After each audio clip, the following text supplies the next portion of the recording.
3, 2, 1. Hey, Buzzheads, welcome to BuzzHead Radio. BuzzHead Radio. BuzzHead Radio. BuzzHead Radio.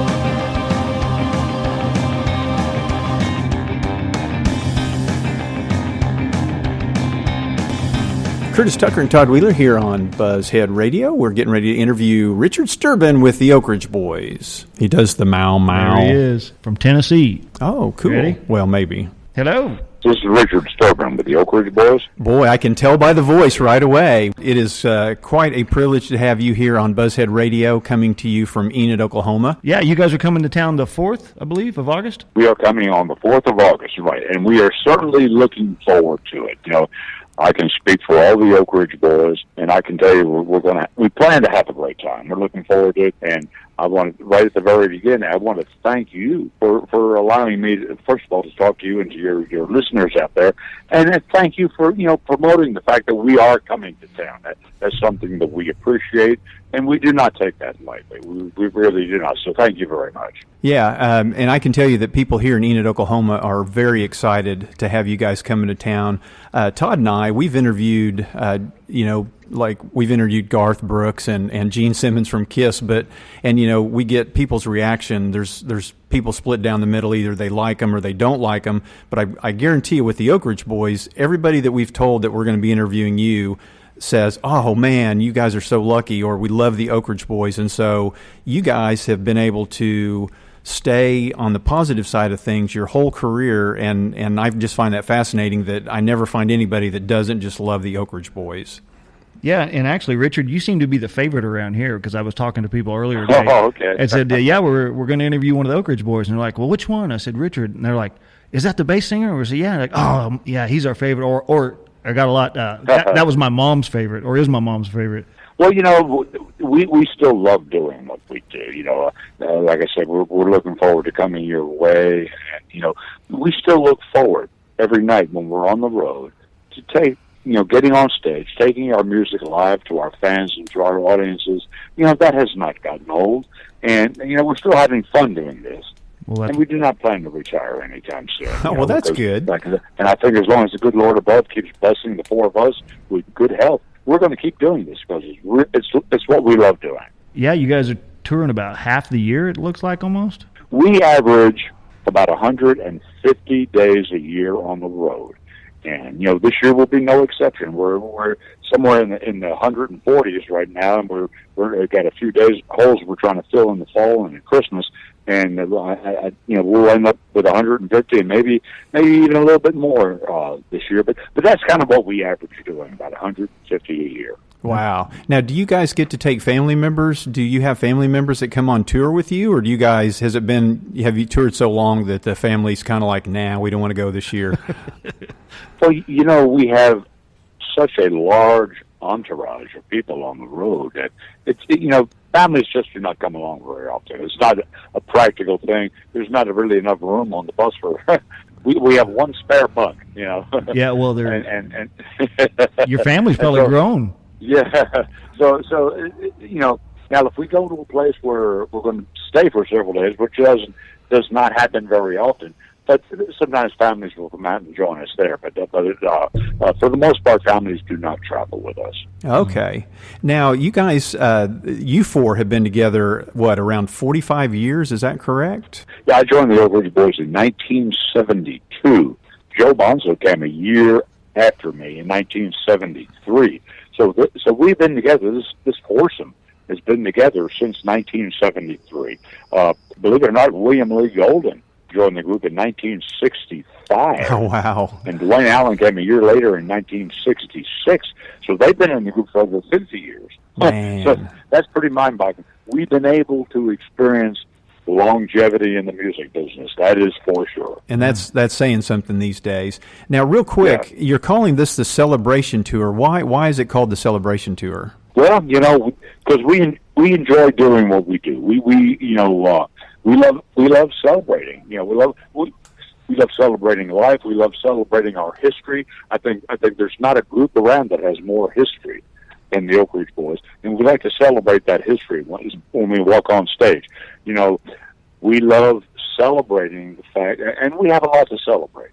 We love celebrating the fact that we are members of the Country Music Hall of Fame.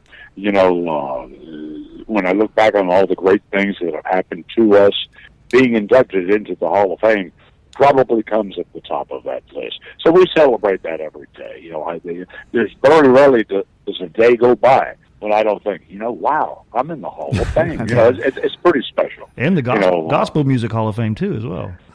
And there's a very small select group that can make that statement that they're in the Country Music Hall of Fame as well as the Gospel Music Hall of Fame, and the Oakridge Boys, we can make that statement. You know, Elvis can say that. You know, he obviously can't say it now, but Elvis is in both. Johnny Cash is in both. Believe it or not, our friends who are now retired, the Statler brothers, they are in both, and I believe Dolly Parton, you know, she's in both, and Tennessee only 4, I think, and that's it. Wow, and the Oakridge Boys. That's a good company. It's a pretty small select group. Yeah, that's good company to be in right there.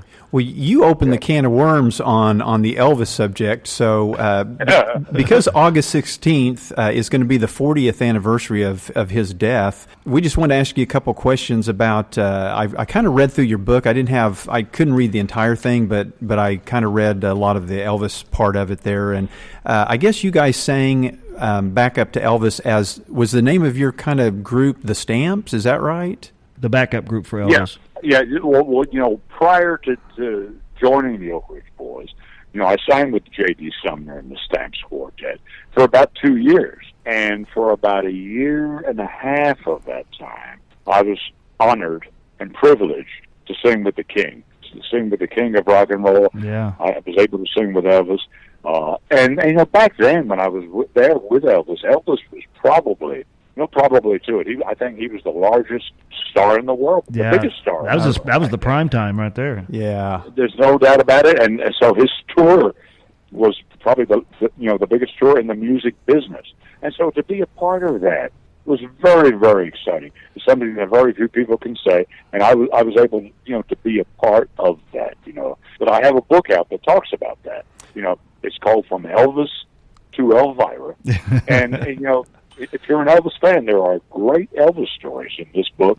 If you're an Oakridge Boys fan, there's great Oakridge Boys stories in the book, and it's really my personal story. So if anyone's interested, it's called From Elvis to Elvira, which I think I love the title. It's a great title. Yeah, if anyone is interested, you know, go to OakridgeBoys.com. Anything you want to know about the Oakridge Boys, first of all, you can find out on OakridgeBoys.com, and there's a way there where you can buy my book, From Elvis to Elvira.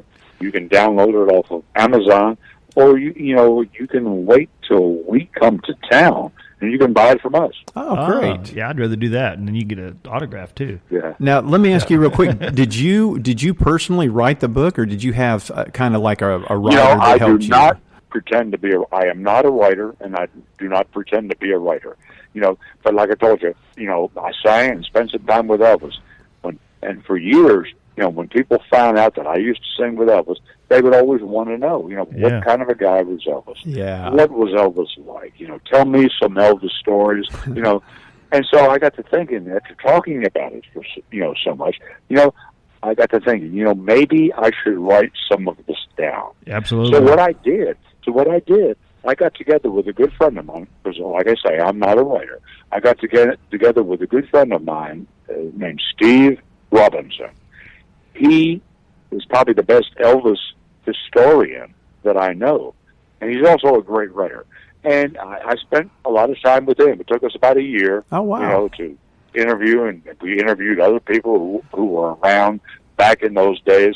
You know, I tried to get everything factually correct, and we put the project together. And I, you know, I'm happy with the way it turned out. I think it turned out pretty well. So, like I say, if anyone's interested, you know, it's called Elvis to Elvira. Yeah, we'll definitely check that out. Yeah, now, and I've read part. I like I said, I was trying to read all of it, but I didn't get through all of it. But I did read part of it. It is a great book. I would encourage anybody. I mean, it just talks about the music industry, some gospel music, great stories. One of the stories that you tell in there is about the first time that you were on stage with Elvis, and that's got to be, there can't, I flew with the Thunderbirds last year, but there can't be a moment in time that could be any bigger than being on a stage with Elvis Presley. Can you tell us just what did that feel like to be on that stage with him, like your first time? Well, I do remember going on stage with, the first time especially, but every time was special.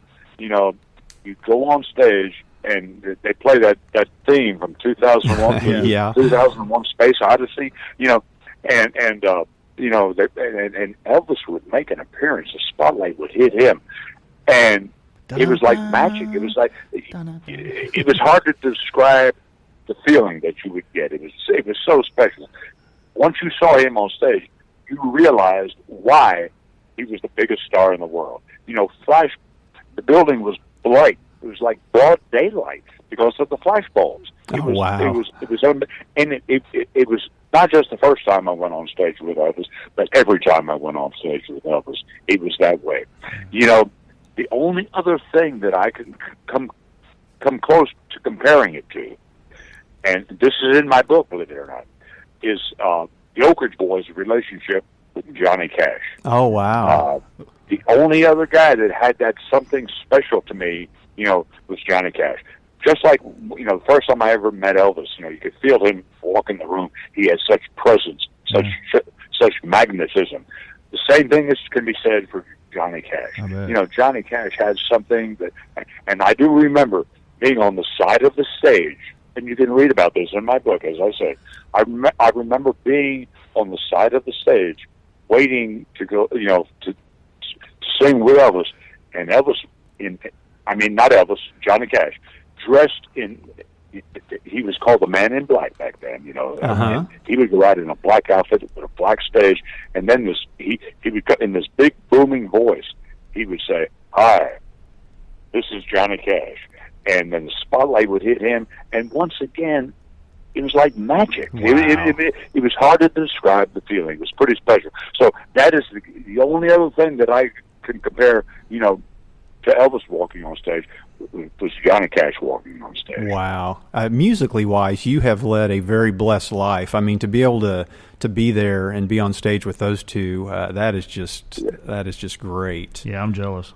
Yeah. I tell you what, anyone and the other guys in the Oakridge Boys will tell you the same thing. Anyone that I've ever talked to that had a chance to meet both of those people, Elvis and Johnny Cash, would basically tell you the same thing.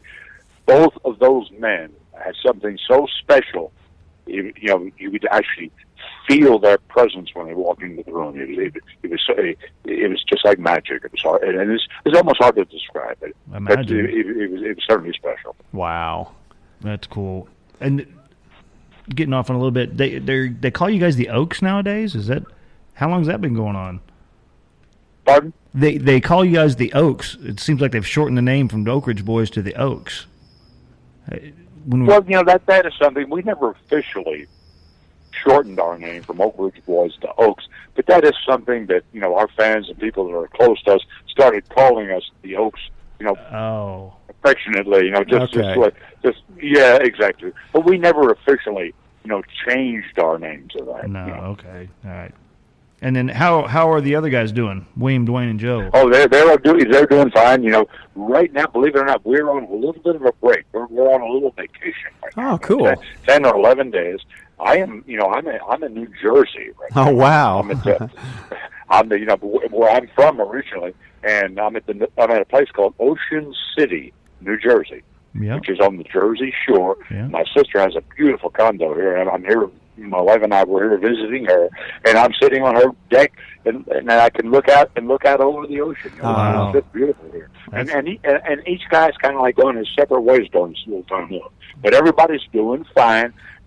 That's why we're still doing this, and we do not plan to retire anytime soon because everybody's in good health and we're all feeling good, and we're trying to do it as long as we possibly can. That's awesome. That's great. Well, I'm going to fast forward us up to a little more recent time. Now, you guys have connected with Blake Shelton for the song "Doing It Country."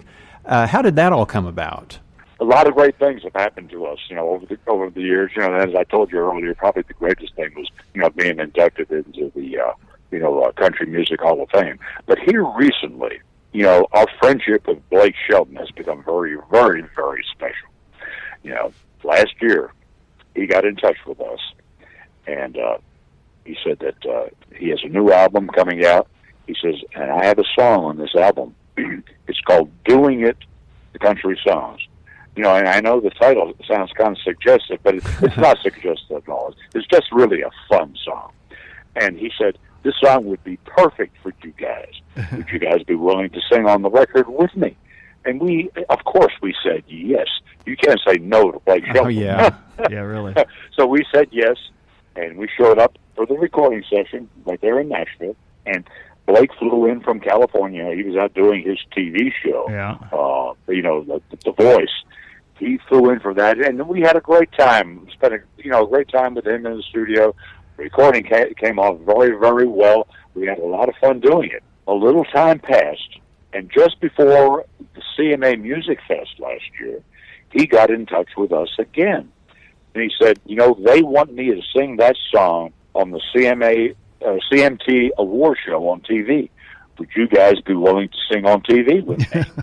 And then once again, our answer was yes. Oh yeah, well, heck yeah. You don't say no to Blake Shelton. And so we showed up for the rehearsals, and it was his idea to put a couple of choruses of Elvira. That's very cool. Of doing it to country songs. He said, and putting it in his words, he says, "I want to show these young kids what real country music sounds like." Yeah, really. So we did Elvira, and I remember doing it on the TV show. I really think it was a highlight of the TV show. I remember we got to the choruses of Elvira, the whole audience standing up, and I remember looking out at the crowd, seeing everybody singing along, dancing, and I, in particular, remember Carrie Underwood. She got up and she was dancing, singing along with us. It was really a special moment. It really was. Yeah. And this whole summer, we have done several of the big country music festivals with Blake, and we've gone on stage with him, and we've done that song with him, and it's been a highlight of the night. It really has. And just recently, they released a video on that song. I saw that. It's it's a special video. It is. It's animated. It's a cartoon, believe it or not. It's a very It's an animated version of Blake Shelton and the Oakridge Boys singing, doing it to country songs, and it's very special. And you could probably guess, I'm the bullfrog cartoon. It's a great video, I have to tell you. Yeah. So, and then another question we didn't want to get off the air without asking you was, in the song Elvira, your famous line, who wrote that? Well, first of all, the song was written by a gentleman named Dallas Frazier. He recorded it first. The song was actually recorded by several other artists. Kenny Rogers recorded the song when he was still a member of the first edition. Okay. Rodney Crowell recorded the song. Was that line always in the original song? The Papa. Well, in Dallas Frazier's original version, there was a Papa Mau Mau on there. Yes, there was. Okay. But I remember getting into the recording studio, and our producer, Ron Chansey, he produced all of our number one country records. It was his idea when we got for the Papa Mau Mau part, for me personally to do it. And so what I did, I just I took that line and kind of adapted it to my way of doing things, and obviously it turned out pretty well. Oh yeah. And if I had such a thing as a claim to fame, it would probably be that line right there. Giddy up, Papa Mau Mau. Richard, you have many claims to fame. Let me tell you, you've lived a life many of us only dream about. The great things that you have done and the things you've done for country music and gospel are just off the charts. So any other younger country artists out there that you've thought about collaborating with, like doing a song with? That is a good question. Artists we would love to collaborate with, we would probably not say no to anyone. Believe it or not, recently we sang our good friend Charlie Pride asked us to sing on a record with him. Oh, wow! Once again, you can't say no to Charlie Pride. Of course you can. So we said yes, and we were glad to sing on a record with Charlie Pride. We would pretty much sing on a record with anybody. We love recording, and